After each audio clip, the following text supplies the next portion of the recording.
Haleluya, puji nama Tuhan. Selamat malam Bapak-bapak, Ibu-ibu, saudara-saudari. Bagi yang mendengarkan renungan 79 ini, Tuhan Yesus memberkati. Semoga kita semua bisa melalui saat-saat ini dengan sukacita, dengan damai sejahtera. Nah, puji nama Tuhan. Kita langsung buka dalam Alkitab Lukas 24 ayat yang ke-13 sampai ke-34. Nah, di sini diceritakan tentang Yesus yang menampakkan diri di jalan ke Emmaus. Di sini Yesus menampakkan diri kepada dua orang. Nah, di sini ceritanya adalah ketika Yesus telah bangkit dari kematian dan setelah Yesus menerima tubuh kemuliaan. Nah, namun mengapa Yesus menampakkan diri kepada dua orang ini? Nah, dua orang ini ketika mereka berjalan pada ayat yang ke-13, pada hari itu juga dua orang dari murid-murid Yesus pergi ke sebuah kampung bernama Emmaus yang terletak kira-kira 7 mil jauhnya dari Yerusalem. Nah, dua orang ini mereka pergi ke kampung Emmaus. Setelah mereka dari Yerusalem, mereka pergi ke kampung Emmaus. Nah, mereka ketika menuju perjalanan ke Emmaus, mereka mengalami, mereka tidak pulang dengan sukacita. Mereka tidak merasa damai sejahtera atau mereka tidak merasa senang. Mengapa demikian? Karena mereka berdua begitu mengharapkan ketika mereka datang ke Yerusalem, mereka mengharapkan adanya sosok raja, adanya sosok juru selamat yang akan membebaskan mereka. Dan mereka lihat itu pada sosok Tuhan Yesus Kristus. Dan ketika mereka di Yerusalem, ketika mereka mengharapkan adanya juru selamat yang akan membebaskan mereka daripada Roma, daripada perbudakan, daripada bangsa-bangsa lain. Nah, mereka sangat senang karena adanya harapan baru, adanya harapan yang baru yang membuat hati mereka itu berkobar-kobar sehingga mereka berjalan ke Yerusalem untuk melihat sosok ini, yaitu Yesus Kristus. Tetapi ketika mereka berada di sana, yang mereka saksikan itu sesuatu hal yang mengerikan. Yang mereka saksikan itu mematahkan semangat mereka. Nah, apa yang mereka saksikan? Di Yerusalem kita tahu bahwa pada waktu itu Yesus mati di kayu salib. Dan ketika Yesus mati di kayu salib, mereka merasa hancur harapan. Seperti yang akan saya bacakan ayat 21. Padahal kami dahulu mengharapkan bahwa Dialah yang datang untuk membebaskan bangsa Israel. Tetapi sementara itu telah lewat 3 hari sejak semuanya itu terjadi. Ketika setelah 3 hari setelah kematian Yesus, mereka tidak melihat apa-apa.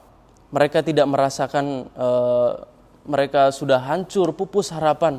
Mereka hanya melihat kematian. Mereka pada waktu itu belum melihat kebangkitan.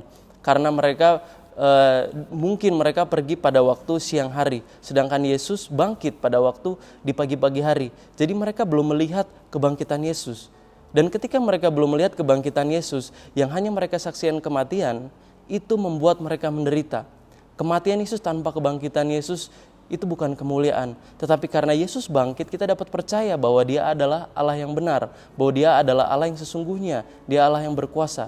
Nah, kedua orang ini mereka berjalan dengan muka yang muram, dan ketika mereka bercakap-cakap, ayat yang ke-15, apa yang terjadi ketika mereka sedang bercakap-cakap dan bertukar pikiran? Datanglah Yesus sendiri mendekati mereka, lalu berjalan bersama-sama dengan mereka.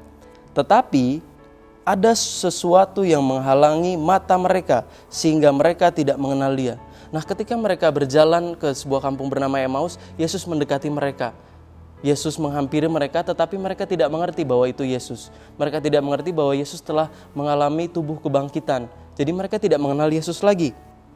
Lalu Yesus berkata kepada mereka, ayat yang ke-17, apakah yang kamu percakapkan sementara kamu berjalan? Maka berhentilah mereka dengan muka muram.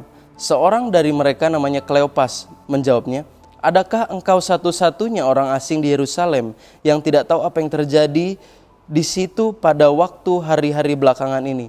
Mereka membicarakan tentang Yesus dari Nazaret.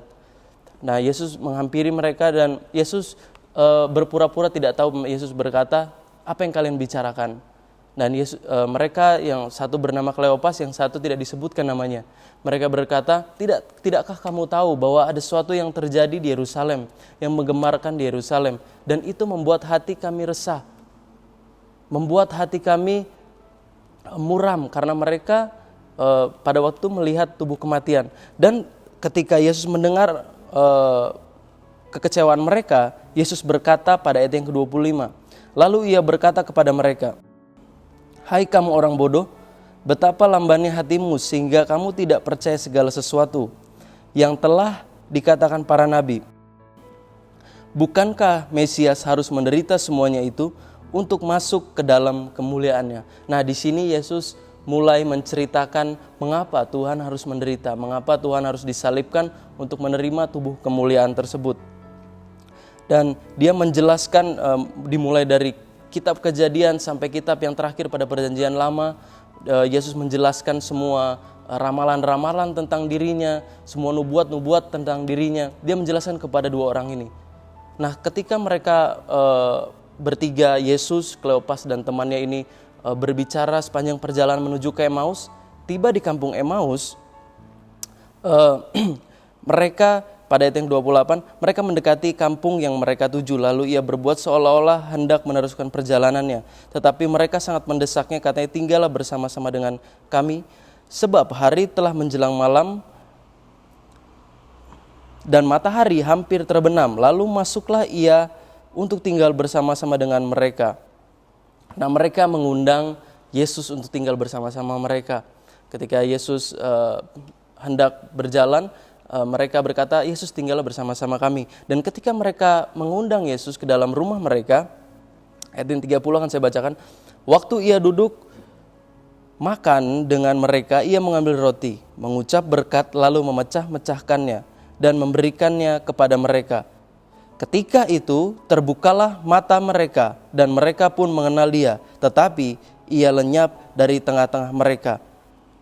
Lalu kata mereka seorang kepada yang lain, bukankah hati kita berkobar-kobar ketika ia berbicara dengan kita di tengah jalan dan ketika ia menerangkan kitab suci kepada kita? Nah, kita bisa mempelajari satu hal di sini. Ketika mereka bersekutu dengan Yesus, ketika mereka makan bersama dengan Yesus, ketika Yesus duduk bersama-sama, dan ketika Yesus memecahkan roti dan bagikan kepada mereka, mata mereka terbuka. Oh, selama ini ternyata Tuhan telah berjalan dengan mereka. Oh, selama ini ternyata kita sedang berbicara dengan Sang Juru Selamat.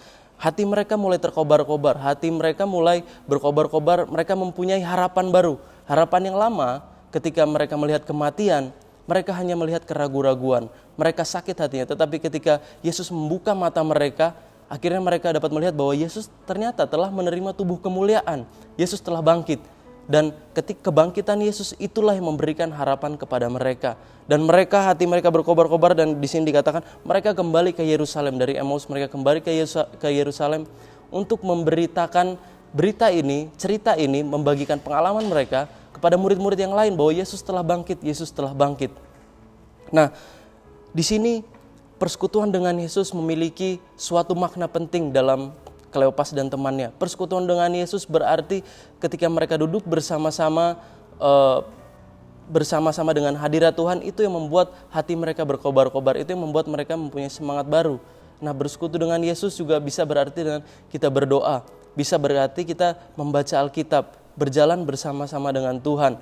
Mungkin pada saat-saat ini kita mulai berpikir, kita mulai mau mengandalkan diri kita sendiri. Kita mulai tidak mengandalkan Tuhan. Tetapi ketika kita bersekutu dengan Tuhan, ketika kita mau duduk bersama-sama dengan Tuhan, mulai merendahkan diri, maka semangat yang baru, harapan yang baru itu akan menjadi bagian kita. Nah, tetapi ada satu poin yang ingin saya bicarakan pada hari ini. Sebelum mereka menerima semangat yang baru, sebelum mereka menerima harapan yang baru yang diberikan oleh Tuhan kepada mereka, Yesus menguji mereka. Yesus menguji kedua orang ini. Nah, apa ujian yang Tuhan berikan? Kita kembali kepada ayat yang ke-28. Mereka mendekati kampung yang mereka tuju, lalu ia berbuat seolah-olah hendak meneruskan perjalanannya. Nah, di sini Yesus berbuat seolah-olah hendak meneruskan perjalanannya. Yesus berpura-pura seolah-olah menjauh daripada mereka. Yesus berjalan seolah-olah menjauh. Nah mungkin hari-hari ini kita berkata, kenapa Tuhan sudah mulai menjauh? Kenapa kita sudah tidak bisa merasakan Tuhan lagi? Kenapa Tuhan seolah-olah pergi dari kita? Kenapa Tuhan itu kok tampaknya tidak peduli dengan kita? Yesus membelakangi kita. Ketika Yesus hendak meneruskan perjalanannya, Yesus membelakangi mereka. Dan mungkin hari-hari ini kita pun berkata demikian. Di masa-masa susah ini kita sedang mengalami kesusahan, keraguan-raguan, mungkin hilang harapan. Dan kita berkata, Tuhan, kenapa Engkau meninggalkan kami? Nah respon mereka, respon kedua orang ini, Kleopas dan temannya ini, bisa kita ambil, bisa kita ambil maknanya. Mereka mendekati ayat yang 29, tetapi mereka sangat mendesaknya. Katanya, tinggallah bersama-sama dengan kami. Ketika Yesus mulai pergi menjauh, respon mereka menentukan masa depan mereka. Respon mereka menentukan pengalaman baru yang akan mereka terima oleh Tuhan Yesus Kristus. Ketika mereka berkata, tinggallah bersama-sama dengan kami. Disinilah ujian Yesus. Apakah respon kita? Apa respon kita terhadap Tuhan? Apa respon kita terhadap ketika kita mengalami masalah? Ketika kita merasa seolah-olah Allah meninggalkan kita? Ketika kita merasa seolah-olah kita merasa sendiri, kita merasa seolah-olah tidak ada yang bisa menolong. Apa respon kita? Apakah kita mau memberontak? Apakah kita mau mengandalkan kekuatan sendiri dengan kita berkata, Tuhan tidak ada, Tuhan tidak menolong saya akan melakukan segala perkara dengan kekuatan saya sendiri. Apakah kita mau berkata demikian? Dan kita melewatkan hal-hal yang luar biasa yang bisa Tuhan katakan, yang bisa Tuhan berikan kepada kita. Kalau misalkan Kleopas dan teman ini salah berbicara atau salah merespon, ketika mereka membiarkan Yesus pergi menjauh dan mereka tidak merespon apa-apa, mereka akan sampai di rumahnya di kampung Emmaus, mereka akan duduk terdiam dan mereka hanya akan menerima keraguan-raguan, kemurungan, keraguan-raguan dan harapan yang pupus itu akan tetap berada dalam hati mereka. Mereka tidak akan pernah bisa diperbarui. Mereka akan melewatkan kesempatan yang luar biasa bersama Tuhan ketika mereka meresponi Tuhan dengan salah.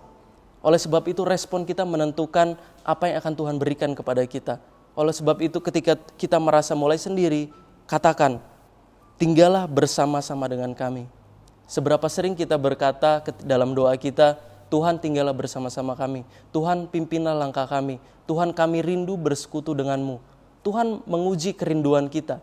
Tuhan menguji kerinduan iman kita. Apakah kita benar-benar merindukan Tuhan?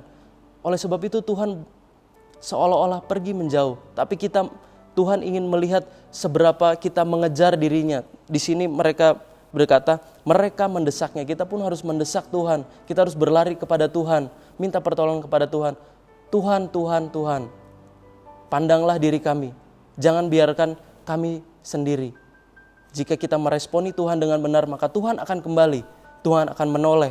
Tuhan akan kembali duduk bersama-sama dengan kita, tinggal dalam hati kita. Dan kita akan melihat bahwa selama perjalanan hidup kita, ternyata Tuhan ada. Ternyata Tuhan beserta kita. Ternyata di masa-masa sukar kita, di masa-masa kesedihan kita, di masa-masa keterpurukan kita, ternyata Tuhan selalu ada. Ternyata selama ini Tuhan telah berjalan bersama-sama dengan kita. Oleh sebab itu responi Tuhan dengan benar. Jangan sampai kita kehilangan momen-momen yang terbaik bersama-sama dengan Tuhan.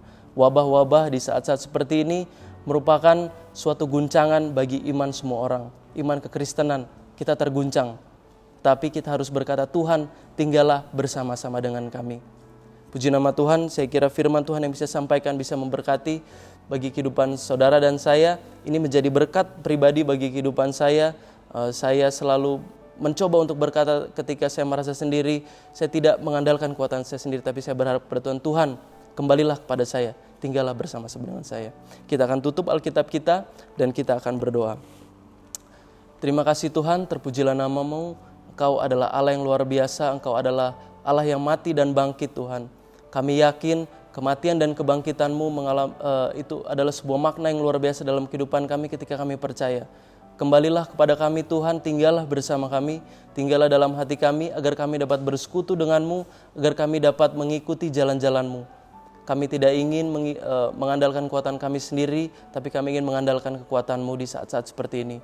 Terpujilah nama-Mu Tuhan, dalam nama Tuhan Yesus Kristus. Haleluya. Amin.